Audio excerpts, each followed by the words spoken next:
High, আমি bridal makeup artist Piu. ৯/৬/২০২৪, location Sauri. আমার মিষ্টি ব্রাইড শ্রীতমা। যদিও অ্যানিভার্সারির অনুষ্ঠান ছিল, কিন্তু শ্রীতমা আমার কাছে রিসেপশন ব্রাইডের প্যাকেজ বুক করেছিল। আমি সবার প্রথমেই বলে দিই যে ওর হেয়ারটা ঘেটে গিয়েছিল। ভিডিও শেষে গেলে তোমরা দেখতে পাবে, হয়তো অনেকেই কমেন্ট করতে পারো, তো তাই জন্যেই আমি আগে এটা ক্লিয়ার করে দিই। ওর হেয়ার প্রচণ্ড ফ্রিজি ছিল, আর এত বেশি ঘামের কারণে আমাদের রুমটাতে কোনো এসি বা কুলারের ব্যবস্থা ছিল না। ফ্যান ছিল, অনেকগুলোই ফ্যান ছিল, কিন্তু রুম এতটাই হিট ছিল যে ফ্যানও কোনো কাজ করছিল না। আর ওর শরীরে এত বেশি ঘাম হচ্ছিল যে হেয়ারও পর্যন্ত ঘেমেছিল। তারপর ছিল ফ্রিজি হেয়ার। এবার হেয়ারটা শেষ করার পরে ও যে কানের দুল পরেছিল, কানপাশা ছিল। তো এবার দুলটা বানানোতে একটু সমস্যা থাকার কালীন দুলটা যখন সেট করা হয়, সেই কারণে হেয়ারটা ঘেটে যায়। আর আমরা জানি যে হার্ড স্প্রে ইউজ করলে তারপর যদি হেয়ার ঘেটে যায়, তাকে কোনোভাবে সেট করা যায় না। এবার বাড়ির লোক যখন ওই কানের দুলটা সেট করতে যায়, কোনো কারণে হেয়ারটা ঘাঁটা হয়ে যায়, তাই হয়তো হেয়ারটা ওখানে ঘেটে গেছে। তো আমি ওটা আগেই ক্লিয়ার করে দিই। তো এবার বলি, প্রথমেই ঠাকুরের ছবি দেখালাম, কেননা যা গরম ছিল, উনি যদি আশীর্বাদ না দেন এই গরমে মেকআপ টিকবে না। যদি মেকআপ না টেকে, তাহলে ক্লায়েন্টই হয়তো আমাদেরকে ঘর থেকে বের করে দেবে। যদি আমি একটু মজা করলাম, আমার ক্লায়েন্ট ভীষণ ভালো ছিল। ক্লায়েন্টের বাড়ির লোকও ভীষণ ভীষণ ভীষণ ভালো।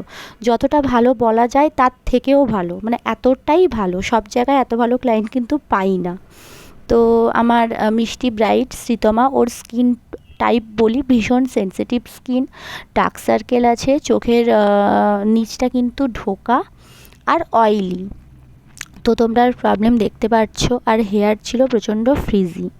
তো এই স্কিনে ও আমাকে বলেছিল সেই রকম একটা মেকআপ করতে। একটা স্মোকি আইয়ের কথা আমাকে বলেছিল। তারপর যেটা ওর চোখে ভালো যাবে, ওকে ভালো লাগবে। আর হ্যাঁ, ওর লেন্স ইউজ করেছিল, কারণ ও প্রথম থেকেই বলেছিল লেন্স পরবে বলে। তো ও এমনিতেই ভীষণ মিষ্টি, ভীষণ সুন্দর। তো এবার দেখতেই পাচ্ছ ওর স্কিন প্রিপারেশন আমি শুরু করেছিলাম, কিন্তু যত জানলা টালনা যা ছিল সব খুলে দিতে হয়েছিল, মানে রুমটা এতটাই হিট হয়ে যাচ্ছিলো, আর ও পুরো ভেতর থেকে পুরো ভিজে যাচ্ছিলো। তারপরে মেকআপটা শুরু করতে অনেক অনেক লেট হয়, কেননা ঘাম যতক্ষণ না শুকোয় ততক্ষণ আমি কিচ্ছু করতে পারবো না। একবার মেকআপ হয়ে গেলে ঘাম দিই, কোনো সমস্যা নেই, কিন্তু ঘামাতে ঘামাতে মেকআপ করলে মেকআপ বসানো যায় না। আর এক্ষেত্রে সেই প্রবলেমই হচ্ছিল, যার ফলে আমি স্কিন প্রিপারেশন করার পরেও যখন দেখি ও প্রচণ্ড ঘামাচ্ছিল, আমি এখানে দুটো প্রাইমার ইউজ করেছিলাম। একটা ছিল অয়েল কন্ট্রোল প্রাইমার, দেন হুদা বিউটির গ্রিপ প্রাইমার। আর ওর যেহেতু ওপেন পোরসের সমস্যা ছিল, যেহেতু সেনসিটিভ স্কিন, ব্রণ ছিল, তাই আমি পোর প্রাইমারও ইউজ করেছিলাম, যাতে মেকআপটা অনেকটা লং লাস্টিং হয় আর সোয়েট রেজিস্ট্যান্ট হয়। তো তারপরে আমি সর্বপ্রথম সবসময়ের জন্যই আগে আই মেকআপ কমপ্লিট করি, দেন মেকআপে যাই। ওর ক্ষেত্রেও সেটাই করছিলাম। আর এক্ষেত্রে এই কারণেই আগে মানে করে নিয়েছিলাম, কেননা ও এত ঘামাচ্ছিল, আমি স্টার্ট করতে পারছিলাম না। তাই অপেক্ষা করছিলাম কখন ওর ঘামটা শোকাবে। আর যেহেতু আমাকে একা সব কাজটা করতে হয়, তাই সত্যি কথা বলতে স্টেপ বাই স্টেপ ভিডিও নেওয়ার অনেক চেষ্টা করি, কিন্তু সেভাবে হয়ে ওঠে না, কেননা ভিডিও নেওয়ার মতন কেউ থাকে না। তো তার মধ্যেও যেটুকু নেওয়া যায়। এবার দেখো, মেকআপ কমপ্লিট হয়ে গেছে, ওর মেকআপ সেটও হয়ে গেছে। তারপর যদিও মেকআপ হওয়ার পর ও কিন্তু ঘামায়নি, যদিও ঘামিয়েছিল, বাট ওটাতে কোনো সমস্যা হয়নি আমার মেকআপের। তো তোমরা দেখো লুকটা, ওকে কিন্তু সত্যিই ভালো লেগেছিলো, ও ভীষণ স্যাটিসফাই। শুধু ওই হেয়ারটা ওর একটু ঘেটে গিয়েছিলো, বাট এখানে আমার কিচ্ছু করার ছিল না। এই যেটা কানের দুল দেখছো, এটা ও পরে পরেছিল, আগের দুলটা পরাতে গিয়ে এই সমস্যাটা হয়েছিল।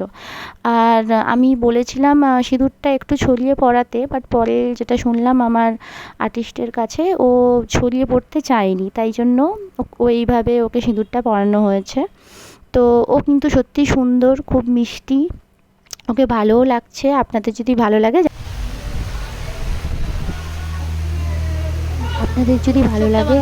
আপনারা অবশ্যই জানাবেন। আর আমার কাছে যদি আপনাদের স্পেশাল দিনে বুকিং করতে চান, আমার স্ক্রিনে নাম্বার দেওয়া থাকলে আপনারা বুক করতে পারেন। এবার ওর কাছ থেকেই শুনুন ওর মেকআপ ওর কেমন লেগেছে।